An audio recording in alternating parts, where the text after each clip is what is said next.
Welcome in, guys. Happy Sunday. Happy WrestleMania Backlash Day. I am Jade Lowe, also known as @Infamous Opinionist on TikTok. I always forget which way my finger's going to go on this fucking camera. If you haven't followed me on TikTok, there's my username. Follow me for daily wrestling content over there on TikTok. Welcome into episode, I believe it is 8. I don't have the title in front of me. I think that's right. It might be 9. I don't fucking remember. We have a lot to cover today. As always, we are live on TikTok for the first 10 minutes of the podcast.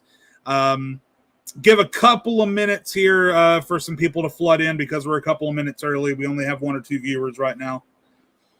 If you have questions in chat before I get launched into my what I'm going to talk about for today, as always, you can put your questions in the comments of YouTube or Facebook, and I will see them, and I can answer them on stream.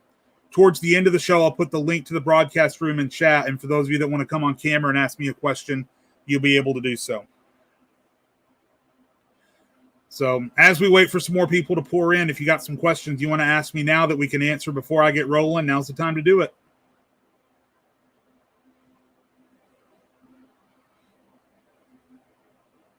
And again, we're just going to wait. I'm going to wait a couple of minutes for some more folks to get in here. Got a lot to talk about today. We're going to be talking about some awesome shit that happened across the wrestling spectrum this week. I'm going to be giving you my previews for WrestleMania Backlash. It looks like my TikTok lost connection, so I'm just going to go ahead and end that. I know I usually stay live for the first 10 minutes on TikTok, but TikTok appears to have crapped out on me, so we're just going to go ahead and close that down.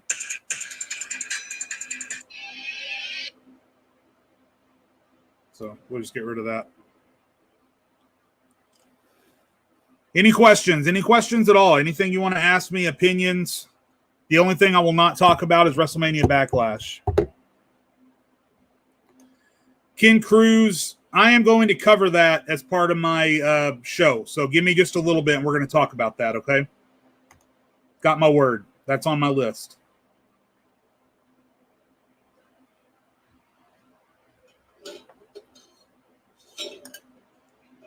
Got a little bit of a lower crowd than we usually have. It would help me, guys, if you're watching, if you'll share the link to the podcast with your family and friends on Facebook, Twitter, Instagram, whatever, and get some more people in here. Obviously, we're going to do the show regardless. I appreciate each and every one of you that do join, whether it's 3 or 300. So, but many eyes as we can get in here to interact and have fun and hang out and talk wrestling, that'd be great. It is past 3 o'clock, so I'm going to go ahead and get started. As Ken Cruz asked a moment ago, or as he referenced a moment ago, there are some things that happened on Smackdown this past Friday, and there are some things that are happening next Friday on Smackdown that are not on the pay-per-view. One of the big things that did occur, there was a title change on Smackdown. The Women's Tag Team Championships finally changed hands. Natalya and Tamina defeated Nia Jax and Shayna Baszler. Reginald was barred from the ring early on after he tried to interfere. From there, Tamina and Natalya were able to work as a team during the match. It was a very well drawn match. I'm not a huge fan of 3/4 of this match. I'm not a huge fan of Tamina, Nia Jax, or Natalya, but I got to say the match surprised me. It was better than I thought it was going to be.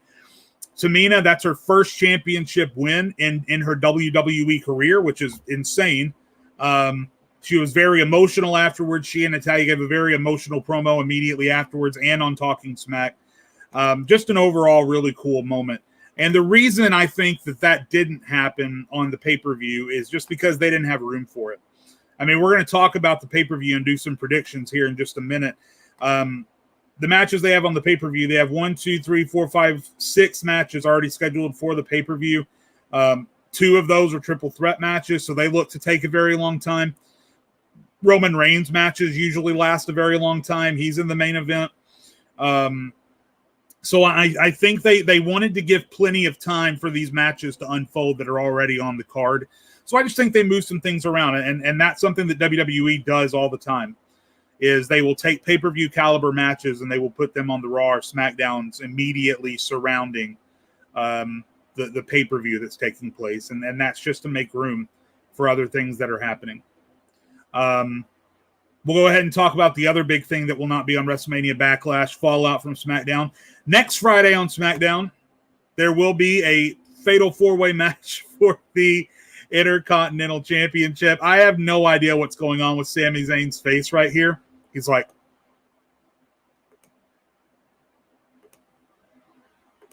I have no idea what's going on with his face in this picture. It's pretty wild. But yeah, so this is going to be the match this Friday on SmackDown, a fatal four-way match for the Intercontinental Championship. There was a big dust-up on Friday, or this past Friday on SmackDown, where all four men hit each other with their finishers and stuff like that. My prediction, I'll go ahead and give you my prediction for this match. We're going to do WrestleMania Backlash as a whole at the end of the show.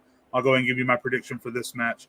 My prediction for this match is that Apollo Crews will retain somehow, some way. I think Owens and Zayn will probably, towards the end of the match, get very distracted trying to beat the hell out of each other. And that will allow wiggle room for Commander Aziz, or whatever the hell you want to call him, to interfere and give Big E the spike and allow Apollo Crews to roll him up or hit his finisher. So I see Apollo Crews retaining. The way the wind is blowing, I don't see this title reign ending right now. I think it's a little bit too soon. Which, Apollo Crews United States Championship reign ended way too soon as well. So I also kind of hope WWE have learned their lesson with this one. But I am picking Apollo Crews to retain. And that's my prediction for that match. So the original comment that was left at the start of the show led me down that pathway. Before we get any further, there was obviously other big news this week. Very sad news in the wrestling world. And that was the death of New Jack at the age of 58, passed away due to a heart attack. Paul Heyman had a very emotional message on Talking Smack about New Jack. If you haven't seen it, go ahead and go check it out. Listen, New Jack is a very controversial, polarizing figure in wrestling. There are things that are confirmed that he's done, such as the mass transit incident on ECW. I'm not going to get into that here. If you have not heard of the mass transit incident, go look it up. It's on Wikipedia. It's fairly accurate there. That's an easy way to find it. So we have things like the mass transit incident have occurred. There have been claims by other performers that he was far too stiff and far too dangerous in his matches. But ultimately, as far as I'm aware, no one ever died in a match with New Jack. And then there are New Jack's claims that he had a very rough childhood. And that's not a claim, that's proven. He had a very rough childhood, including multiple domestic incidents with his mother and father. And he claims to have worked as a bounty hunter with multiple self-defense murders to his name. Now, as far as I'm aware, and I researched it a little bit after his death this past week, I can't find anywhere that collaborates those stories or corroborates those stories, whatever the word is. Those are just his claims that he has murdered people as a bounty hunter. Never held legally responsible for that or anything like that. But when you hear Paul Heyman speak about New Jack, and he referenced the fact that New Jack was not for everyone, he said on the show, on Talking Smack, he said, usually we would play highlights and vignettes of someone who's passed away, but we can't do that with New Jack because we can't show you a lot of what he did, basically is what he said. I posted a video on TikTok just saying, hey, breaking news, this happened. Condolences to his family and friends. And some people commented and said, to hell with that piece of shit, or good riddance, or fuck this guy, or whatever. My brother passed away back in January at the age of 29. My brother made mistakes. My brother hurt people, not physically, not like New Jack. It's a completely different situation, completely different set of circumstances. My brother made some stupid decisions. My brother made some decisions that negatively impacted those around him. And he died at 29 now, and I lost my brother, and my mom lost her son, and my nephew lost his dad. I would hope that if someone out there hypothetically were to make a video about my brother's death, that people wouldn't comment and say, fuck that piece of shit, burn in hell, good riddance. As complicated as New Jack's family life may have been, as much of a struggle as it might have been to be New Jack's friend, he did have friends. Paul Heyman proved it. He does have family. And those around him that were close to New Jack, right now they're not thinking about all the bad things he did. They're just thinking about the fact that he's gone. And they have to get used to life without him. So I might have been with a lot of you a couple of years ago when this happened. I might have commented and said, yes, so fucking what? The dude was a douchebag. He was a gangster. He was this and that and the other. I now know what it's like to lose someone too soon and have to look past the mistakes that they made and simply deal with the fact that they are gone. And that's what New Jack's family and his friends and his wrestling family are dealing with right now. And so regardless of what he's done, regardless of the mistakes that he's made, I offer my condolences to his family and friends because I understand what they are going through. And that's all I'll say about New Jack. Dead at the age of 58. May he rest in peace. Condolences to his friends and his family. That being said, life moves forward. Wrestling keeps happening, and so it did, and so it does, and so it always will be. So let's talk a little bit before we get into WrestleMania Backlash here in a bit. Let's talk about some of the standout things that occurred in wrestling this week. On Raw, as I said on TikTok, wrong picture, we'll get to that in a minute. As I said on TikTok this past week, Raw was better than it usually has been. The matches were way better. The match quality was way better than it usually is. The angles and stories seemed to be more well thought out.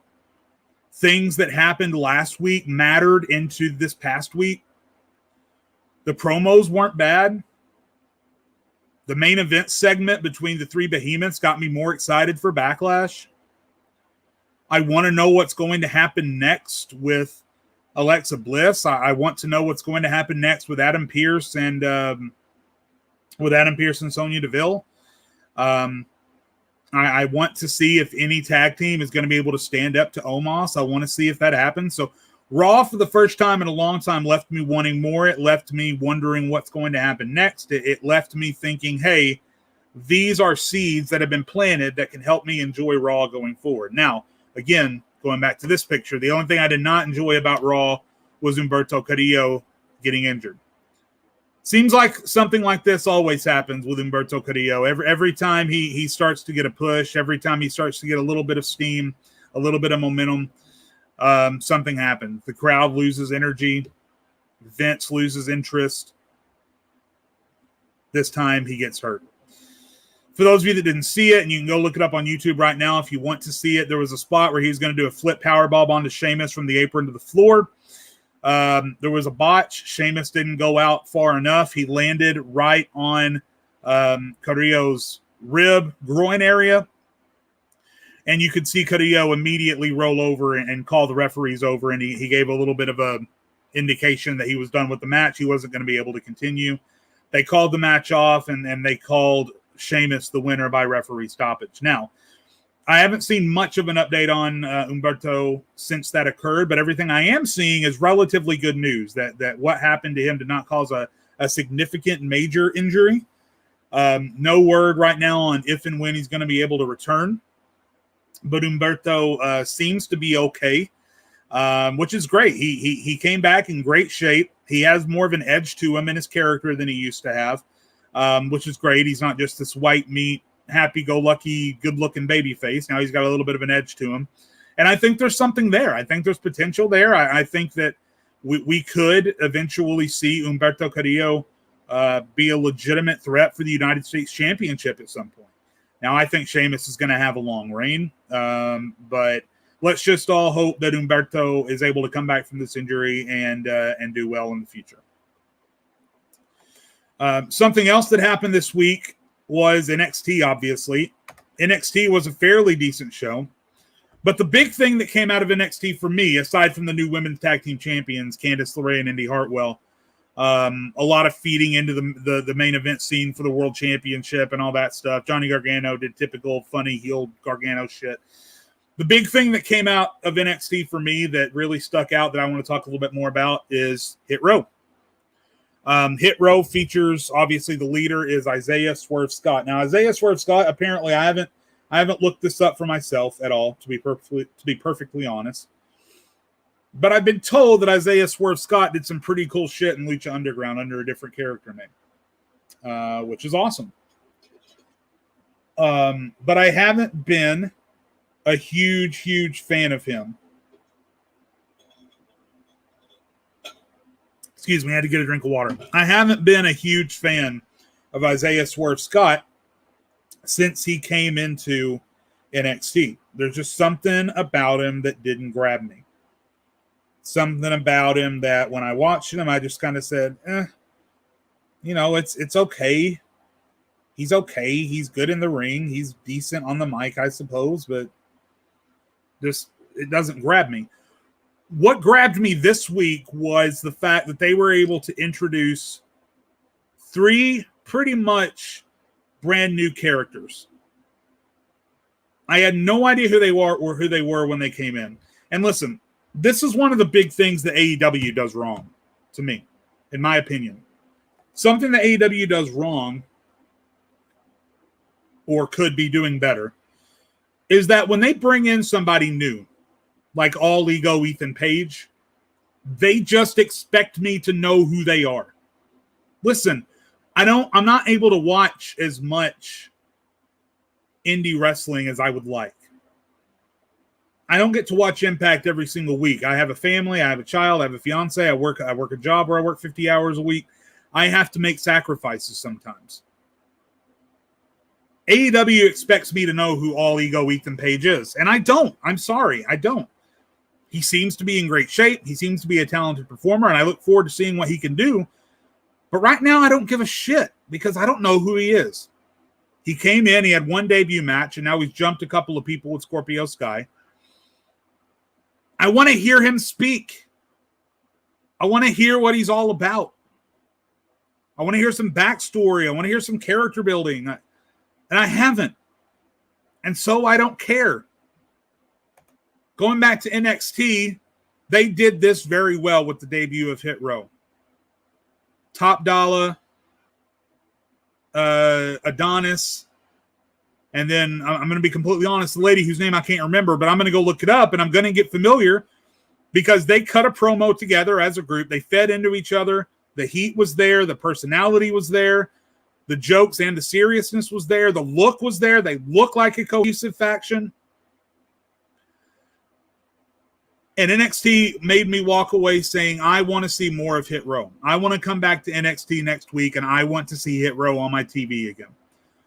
Whereas with AEW, Ethan Page debuted, and I said, who the fuck is this guy? And if he stopped showing up on Dynamite, I probably wouldn't even notice because I have no idea who he is. Because they didn't tell me. They just expect me to know. They did this with Orange Cassidy. They did this with couple others whose names I can't remember, and that's probably ironing my point. They didn't make me remember. So I don't. So Hit Row stood out to me on NXT. NXT always has top match quality. Oney Lorcan and Kyle O'Reilly was really good. The women's tag title match was really good. Kushida's rematch was really good. So check out NXT if you haven't, but Hit Row was what stood out to me. And then before we get into WrestleMania Backlash, I do want to talk about AEW Dynamite. Listen, AEW has its opportunities, has its weaknesses, has its areas where it could be a lot better, right? Just like any other wrestling show. But the thing about AEW is that when they're bad, they're only kind of bad. Unlike Raw, where if it's bad, it's so fucking bad. AEW, when they're bad, AEW's floor is a lot higher than Raw's floor. And SmackDown's floor, for that matter. NXT's floor. But when AEW is good, when they are on, when they are doing everything right, when they are running on all cylinders, whatever you want to call it, AEW has the potential to be the single best wrestling show every single week. For me, it kind of dips back and forth between SmackDown and AEW Dynamite as far as which match is the best show week over week, which show is the best show week over week. This week, bar none, far and away, by a mile, head and shoulders, AEW Dynamite was the single best wrestling show, televised show this week. No argument to me can be made. We just run down the card. IWGP United States Championship, Moxley versus Nagata. Fucking banger. Moxley retained. We had Cody Rhodes promo. I had a question about that. I'll talk about it in a minute. AEW World Tag Team Championship, SCU versus Young Bucks. Fucking banger. Little bit of everything for everyone. There was technical wrestling. There was nostalgic throwbacks. There was blood. There was emotion all over the place at the end when SCU lost and realized they were done as a tag team. Fucking gold. Orange Cassidy versus Pac. Unfortunately, Cassidy seemed to have suffered a concussion at the end, but until they got to that point, fucking gold. The triple threat match they're leading to is going to be really fucking good. The Pinnacle's Coronation promo, really good, even though they rehashed a little bit of WWE stuff. Thunder Rosa versus Jasmine Allure. That was a squash match, but Thunder Rosa looks really good. And then Darby Allin versus Miro. New champ. Dominant win for Miro. Story being told between Scorpio Sky and Ethan Page attacking Sting and Darby not being able to overcome Miro's beatdown in the beginning. Just top to bottom, everything was great. Top to bottom, everything was great. Now, as Derek Cole asked, my thoughts on Cody's promo on AEW. And Ben DeMonster, by the way, says rip SCU for sure.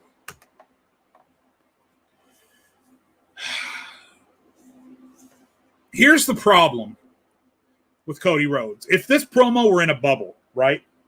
If this was the only promo that you had ever seen from Cody Rhodes, you might say, whoa, look at the emotion pouring out. I feel him. I feel Cody when he talks. Look how emotional he's getting when he speaks on Anthony Ogogo, and when he talks about the United States, and when he talks about his wife and his dad. And yeah, okay, that stuff's good. The problem is that's every good Cody Rhodes promo. He doesn't know how to do it any other way.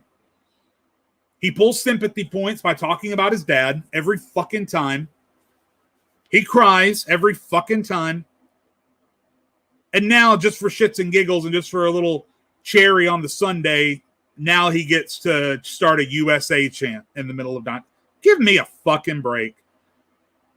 This is my problem with Cody Rhodes. And everyone says, oh, who hasn't he put? He didn't put over Brody Lee. Sure, he did. And then he immediately beat him when he came back.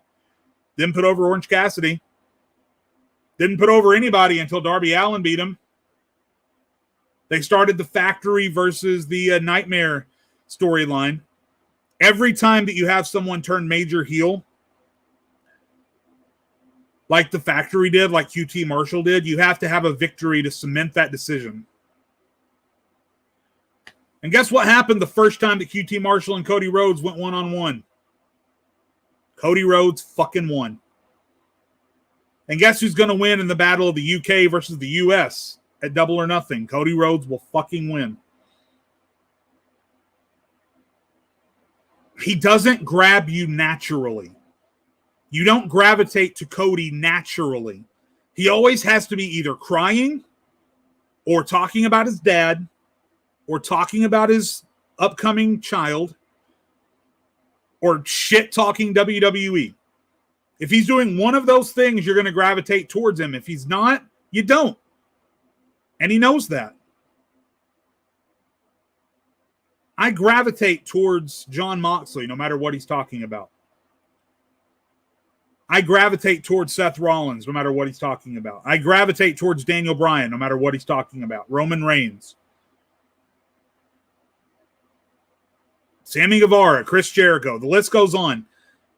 Cody Rhodes is so obsessed with these fucking trigger phrases. I hate WWE. I love my family. I love my dad. Oh my God, I'm crying. So Cody needs a shift because he is so caught up with getting empathy from the crowd that he has no character development. Every good promo he cuts, every time I see someone online say, oh, Cody Rhodes cut a hell of a promo on AEW Dynamite. Every time I go watch it, I guarantee before I watch it, he's going to cry. He's going to talk about his family. He's going to talk about his dad. Every fucking time. Go back and watch every good promo that Cody Rhodes has cut since he joined AEW. I promise you'll find that trend. Fucking promise. Before we get into WrestleMania Backlash, Derek Cole asked me this in TikTok chat, and I want to get to him because I told him I would. Curious on your thoughts on Bray. Well, I want to know where the fuck he is. There's a rumor that he's taking time off for his mental health, but I've seen more credible sources say that's false than I have said that that's true. So I don't really believe it at this point. I don't believe that he's taking time off for mental health. I believe when the credible sources tell me that he's hanging out backstage at Raw and he's just not being used.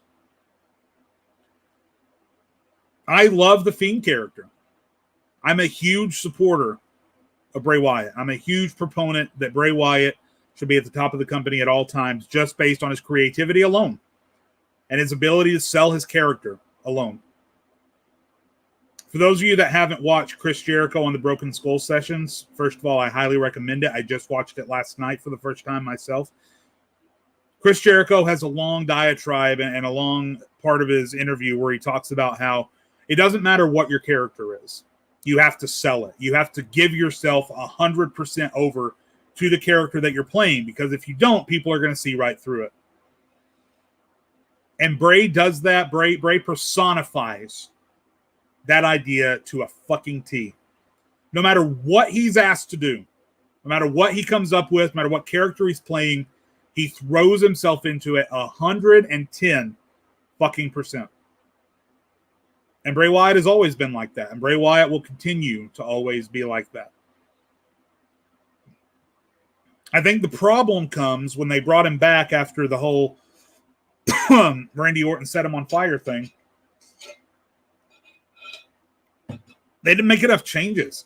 It's the same Fiend that we had before. Sure, he had a melted exterior for a little bit, sure. But eventually he got the exact same costume back. He's doing the exact same stuff. And there's nowhere seemingly for him to go. Like, he's got people that he can fight. The thing about the Fiend is that the Fiend is seeking out people who have done Bray Wyatt wrong in the past. He sought out Daniel Bryan. He sought out Braun Strowman. Sought out Seth Rollins. Sought out Randy Orton. He seeks out people that have done him wrong in the past, because Bray Wyatt is using this new monster that he has control of to get revenge on those that have wronged him. And there's people remaining that he can still do that for. He can still do Roman Reigns, for instance, but unfortunately he's on SmackDown.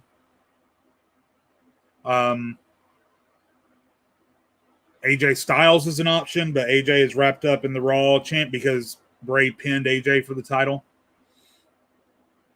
So there are options for the Fiend to go, but the thing with the Fiend is that you can't just start you can't just have someone go out and cut a promo on the Fiend and start an angle with the Fiend. It has to make sense. And Bray understands that, and I think to a degree Vince understands that.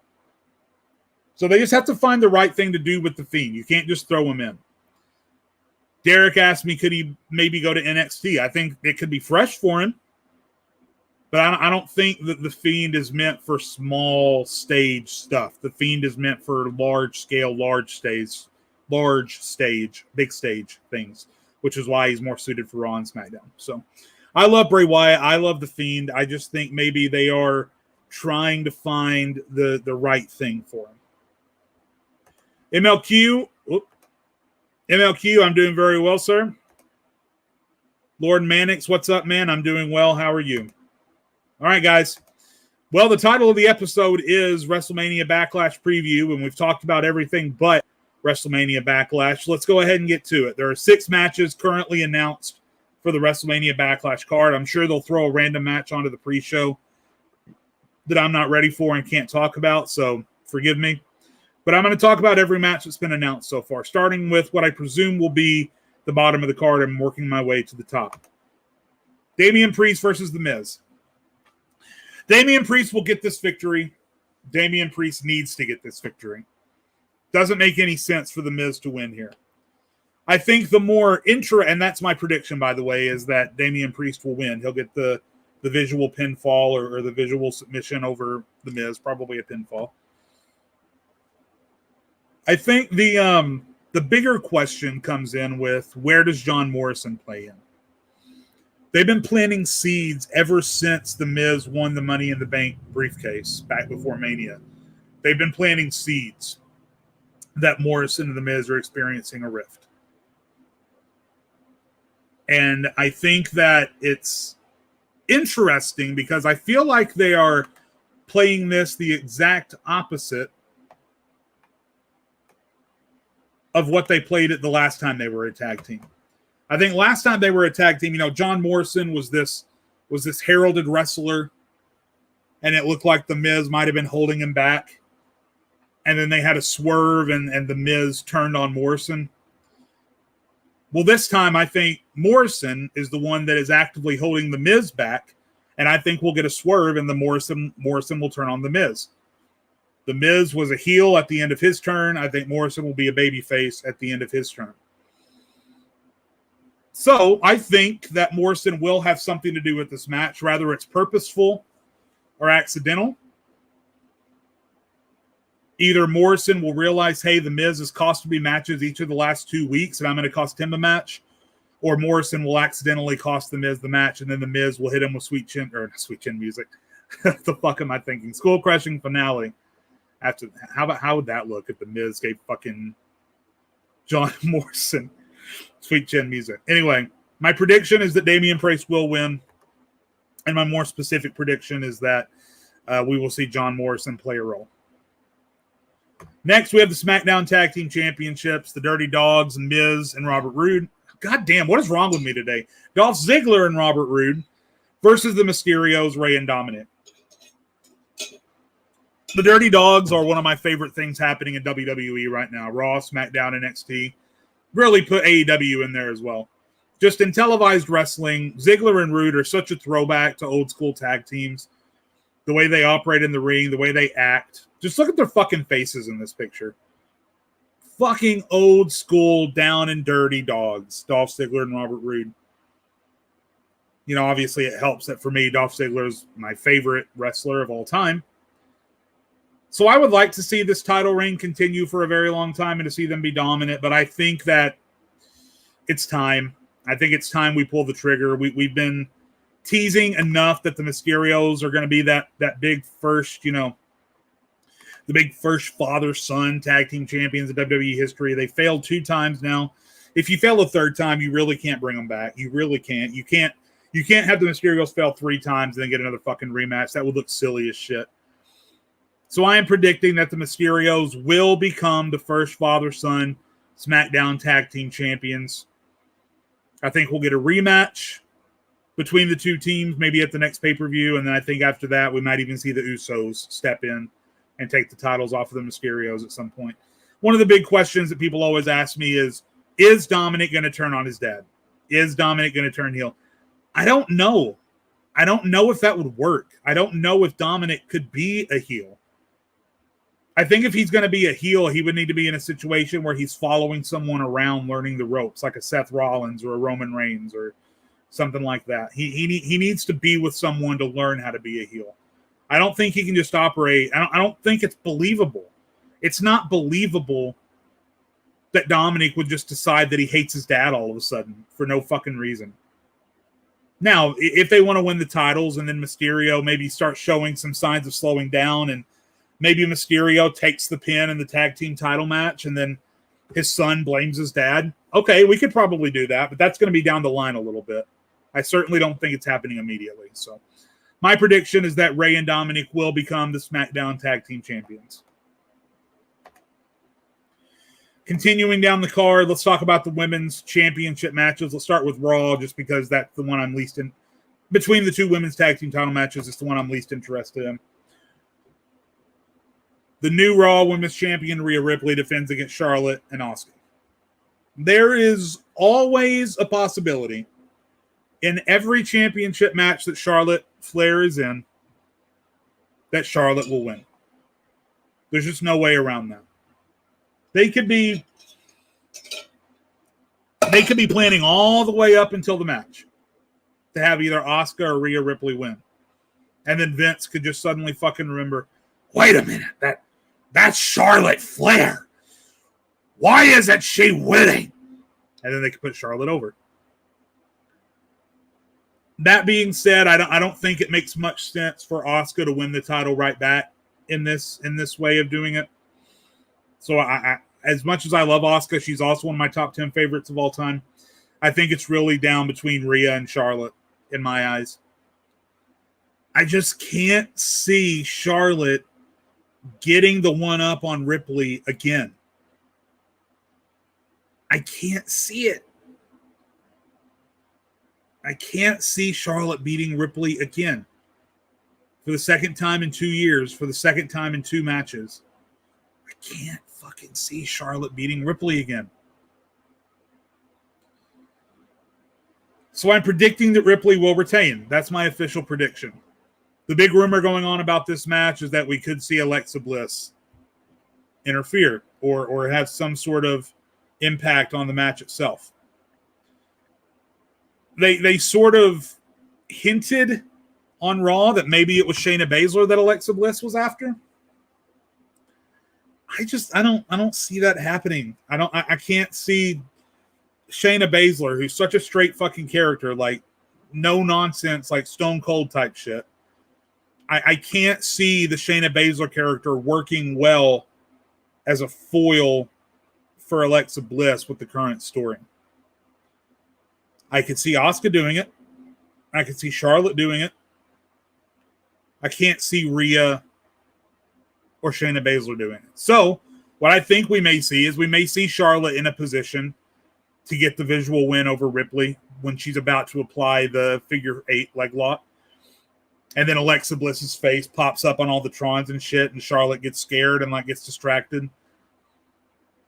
And then maybe Charlotte turns into a fucking, hip attack by Asuka, and then Ripley hits Asuka with the Riptide and pins Asuka for the retainment of the championship. We could see something like that happen. But with or without interference by Alexa Bliss, I'm going to call a retaining of the Raw Women's Championship by Rhea Ripley. That's my prediction there.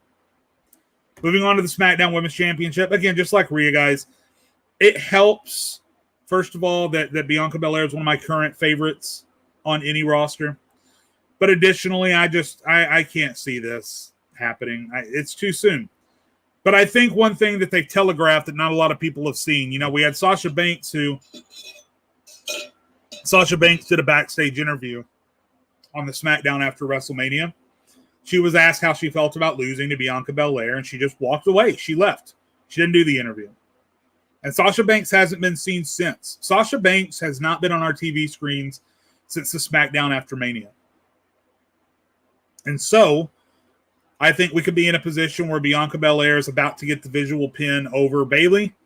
Maybe she's about to hit the Bayley to belly, and then Sasha runs in, and we see a fucking DQ finish. No one likes to see DQ finishes at a pay-per-view, me included, but I think that's where we're heading. So my prediction is we get a DQ finish, we get a no contest. Sasha comes in and beats the hell out of both Bianca Belair and Bayley.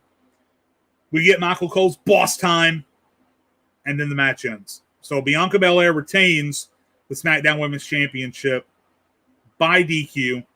Both of them get their asses kicked by Sasha Banks, and then we lead into a triple threat at the next pay-per-view. And that's my prediction for that. So now let's talk about the triple threat match for the WWE Championship. I was not super excited coming into this match. Like coming into this past week, completely honest. Was not into it. Wasn't excited for it. It was the match that I was going to treat as my potty break for WrestleMania Backlash, to be perfectly honest. Raw flipped me around a little bit. Raw has me ready for it. That ending spot with Drew and Lashley and Strowman. However, while I'm a little bit more excited for the match, and I think it's going to be fun seeing these three bruisers beat the fucking shit out of each other, I don't see any scenario where Lashley loses.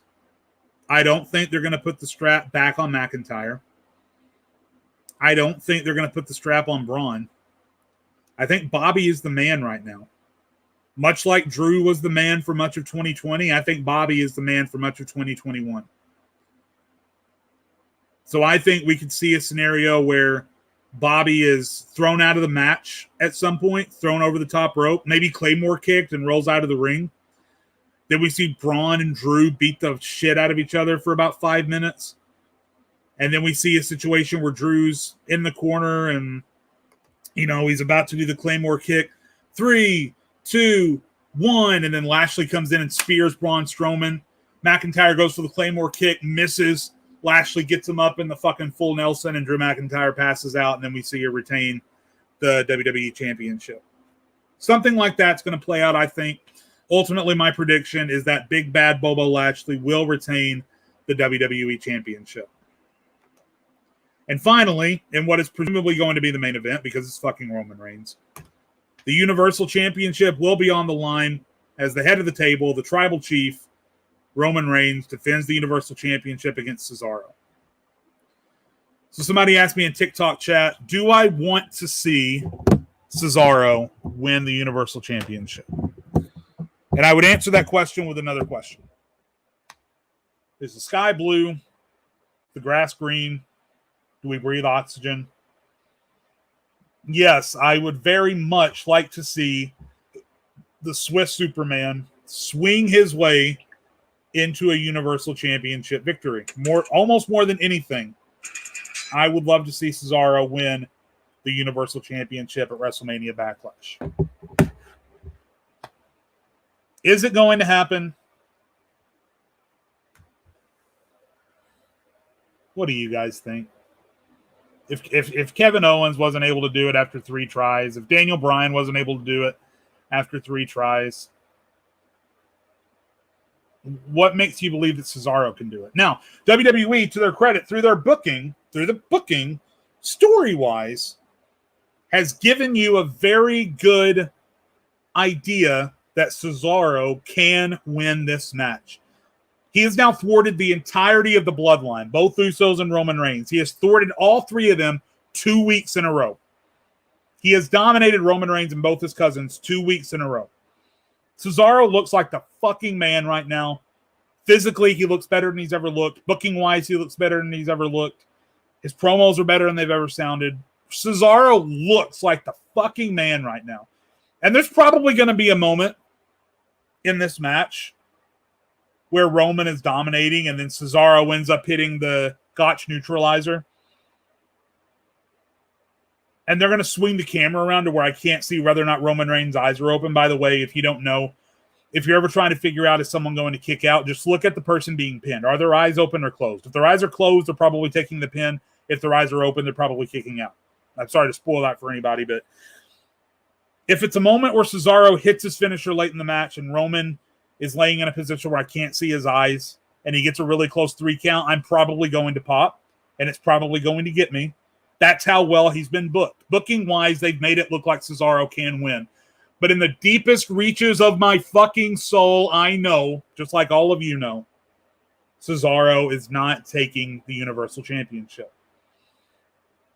Now, my hope is that I can end that statement with at least not right now. At least not right now. I'm really hoping that is a accurate statement. Not yet. Cesaro is not winning the Universal Championship yet. At WrestleMania Backlash, Roman Reigns will retain the Universal Championship over Cesaro, and I think he'll do it clean. I think he'll spear Cesaro out of his shoes, and I think he'll pin him. I think there'll be a spot where he has Cesaro in the guillotine, and Cesaro stands up, like with Roman Reigns hanging off of him, and we have this big, oh my gosh, he's the strongest man in wrestling spot. So I think Cesaro will get out of the guillotine, but I think he will be speared, and I think that Roman Reigns will retain the Universal Championship. So those are my predictions for WrestleMania Backlash. Let's go ahead and check chat. I got a few comments.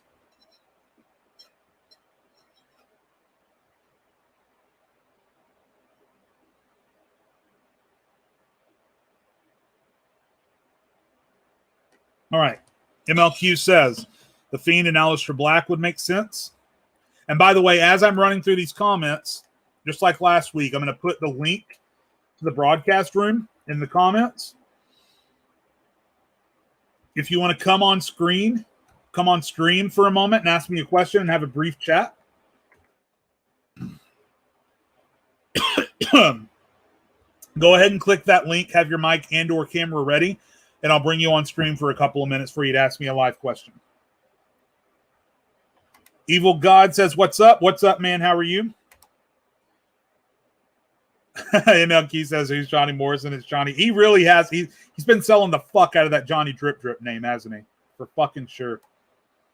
Lord Manic says he should see a doctor about that. I'm not sure what you're talking about. Sorry. Derek Cole says, really hope they keep the belts tonight. Obviously, hopefully referring to the Dirty Dogs. Again, I wouldn't mind it, but I think it's time for a change. The father and son partnership will win. They've been doing nothing but talking about it being the first. Yep, that's what I'm saying. They can put the titles back on Dirty Dogs in a week. Just get the first time ever out of the way. I think we could see that. You know, in fact, we might see Dominic, blame Ray for the quick turnaround, maybe. Random person says Dominic needs to visit a gym. He does need to pack on some muscle. I agree. Do Dolph and Rude split up? No, I don't think they split up because I don't think WWE has anything else. I don't think Creative has anything else for Dolph and Rude at the moment. Lauren Manic says this match had no hype. I'm assuming you're talking about the WWE Championship match. Please remind me if I'm wrong. Or you're probably talking about the Women's Championship match. That's probably the one you're talking about because that's what we were talking about at that time. Derek Cole says, love the Vince voice. Yeah, I do a pretty mean Vince impersonation. Crazy Uso, welcome in, brother, says Ripley better not lose. Charlotte doesn't need a title for a while. I would agree, but again, don't get your hopes up. Rhea holds it until SummerSlam, then Becky's taking her title back. It's a decent prediction as long as it's not a spoiler. MLQ says the EST retains. Yep, I agree. Crazy Uso, with his prediction, says, I don't see any titles changing hands tonight. Maybe the SmackDown titles. I hate these wasted pay-per-views. Should have less pay-per-views to build feuds. I sort of agree, but at the same time, Crazy Uso, WWE's pay-per-views are often at their best when there's zero expectations. When their back's against the wall and no one expects the pay-per-view to be good, that's very often when WWE produces their best work, and I think we might be able to see that tonight. They're set up for a lot of great matches. The SmackDown Tag Team title match could be great. Bianca and Bayley could be great. Roman and Cesaro could be great. So we'll see what happens. They gain nothing by defeating Bianca. That's true. I agree. MLQ predicts that Lashley will retain, as do I. Bobby will hold on until they do something new. I agree. Love to see it happen. Cesaro win, but it won't, sadly. Jim, yep, I agree. Would I consider a co-host? Not full-time, I don't think. And honestly, if I did, if the producers of Raw Sports came to me and said, hey, we want you to have a co-host, I have a buddy named Adam Ryan who I would put in before anybody else probably. For now, I like being able to get my full unfiltered thoughts out because I love doing TikTok, but the fact that I'm limited to 60-second videos really limits my ability to get my thoughts out. I'm really hoping I'll get the 3-minute videos pretty soon. But the podcast gives me the ability to get my full thoughts out unfiltered and uninterrupted. So I probably won't ever have a full-time co-host. If I do, it'll be a friend of mine that I've been working with for several years. But right now I'm happy just to have co-hosts every once in a while. Am I doing a watch along? Probably not. I know that I know a lot of people on TikTok like Mitri to God and Axel and Heel Josh. I know all those guys do watch alongs. I prefer not to. And listen, it's not a bad thing what I'm about to say, but I don't believe that any of those guys are dads. They don't have kids. I have a son that really loves watching the wrestling shows with me. And I'm afraid that if I do a watch along, I'd be too concerned looking at chat and I wouldn't watch the show with my son, and I don't want him to feel ignored. So sometimes I'll watch along on like a match out of a show. Like tonight, we may do a watch along of Roman Reigns and Cesaro, for instance, but I'm not going to do a watch along of the whole show for that reason. Random person, you kind of sound like Kevin Owens. I've been told that I sound like Kevin Owens since I started my TikTok profile. One of my first videos to ever blow up was a Kevin Owens impression. Do I see Seth, Naomi, and Nia Jax joining the Bloodline? No, I don't think so. I don't think they need anybody else in the Bloodline. Naomi might be interesting, though. Who's Bobby? Bobby Fish. So I guess I'll go ahead and talk about that. On NXT, Bobby Fish showed up. It looks like they might be doing Bobby Fish versus Pete Dunne, because they had Kyle O'Reilly versus Oney Lorcan, and then after the match, Pete Dunne attacked Kyle O'Reilly. Sorry, I got an itch in the back of my throat. And then when Pete Dunne came out and attacked Kyle O'Reilly, Bobby Fish came out. And Bobby and Kyle kind of said, Bobby said, hey, it's good to see you. And Kyle said, I'm glad that you're back. It's really good to see you, but I have my own thing going on right now. I don't really want to do the tag team thing. And Bobby Fish said, you know what? I agree. I've got my own fires to put out. Good luck to you. And then left. So it looks like Bobby and Kyle are going to be two separate entities now instead of being a tag team. And it looks like the first match they might do is Pete Dunne versus Bobby Fish, which is obviously going to be really good. Crazy Uso says, good dad. Thank you, man. I really appreciate that. That's my number one goal in life. Guys, one more time, I posted the link to the broadcast room. I'm going to go ahead and put it in chat one more time. If anyone wants to take the chance to be on stream with me for a minute and ask me a question live, there's your opportunity to do so. Crazy Uso says, would you like to see instead of Orton turning on Riddle? I think it would be a definite plus to subvert expectations. Lord Mannix, is there a U.S. title match? No, I would assume they were planning on doing Humberto versus Sheamus maybe in the pre-show, but then Humberto got hurt on Raw. MLQ, what are your thoughts on WWE signings Lena Vega? Well, first of all, I need to see it from a reputable source before I believe it. Meltzer, Alvarez,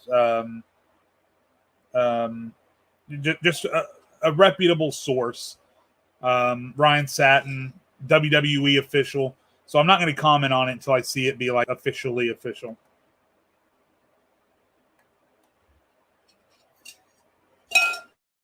I want to go ahead and give a shout real quick, guys. If you like hockey, the Raw Sports Network has the Dump and Chase show every Wednesday night at 7 p.m. Eastern to cover all the NHL action over the past week. We also have, if you're interested in fantasy football, the Fantasy Scene every Monday and Wednesday at 6 p.m. Eastern on the Raw Sports Network. You can tune in for news and updates about fantasy football there.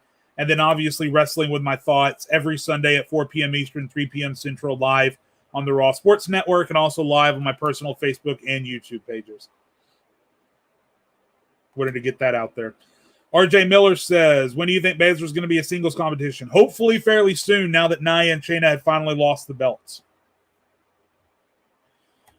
Crazy Uso, Sean Ross Sapp is someone that I would like to see that news come from as well, for sure. What do you think happens with Adam Cole? Obviously, he's going to be in the NXT Championship picture. We'll see if he actually wins the belt. If he doesn't, we're just going to have to see what happens from there. I'm honestly not sure what happens from there. All right, guys. Well, you have my full predictions. Stay tuned to TikTok tomorrow for my immediate reactions to WrestleMania Backlash. They may even be coming tonight immediately after the show. Raw should be good this week. SmackDown's going to be really good this week. AEW continues to build towards Double or Nothing, and their shows are getting better and better week over week. So, guys, enjoy the wrestling this week. It's going to be a great week of wrestling. Be good to each other. Be kind to each other. Thank you so much for watching. Follow me on TikTok, YouTube, and Facebook if you haven't done so already. And I will see you guys on TikTok every day and right back here, Wrestling with My Thoughts, next Sunday on the Raw Sports Network. Have a great week, guys.